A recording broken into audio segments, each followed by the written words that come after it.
చాలామంది car give away participate చేస్తున్నారు కదా. 299 అని 399 599 అని ఇట్లాంటివన్నీ పెడుతున్నారు. వాళ్ళకి ఇష్టం వచ్చిన ప్రైజులు పెడుతున్నారు. మీరేదో వస్తుందని ఆశించి మీరు దాని మీద పార్టిసిపేట్ చేస్తున్నారు. వాళ్ళకి ప్రాఫిట్ వస్తుంది, మీకు కదా ఫస్ట్ వచ్చేది. నేను చెప్తున్నా, అమ్మినోనికి ప్రాఫిట్ వస్తుంది. వాడు బిజినెస్ చేస్తాడు ఫస్ట్. ఇంకోటి, అంతమంది కలిసి గివ్ అవే పార్టిసిపేట్ చేస్తే ఒక్కడిని విన్ అవుతారు.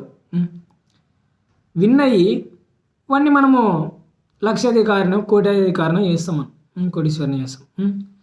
ఇదంతా పక్కన పెట్టేస్తే ఇప్పుడు చాలామంది హెల్త్ బాగాలేక చాలామంది ఇబ్బంది పడుతుంటారు. ఇప్పుడు చాలామంది కాలేజ్ స్టూడెంట్సే చూస్తున్నారు. మీ కాలేజ్ స్టూడెంట్స్ చాలామందికి మీ క్లాసులో కానీ మీ కాలేజెస్లో కానీ ఎవరికైనా హెల్త్ బాగాలేదంటే అది వీడియో రూపంలో వస్తే అస్సలకి దానికి డబ్బులు లేరు. కానీ ఇట్లా కార్ గివేలు వస్తే ముందుంటారు.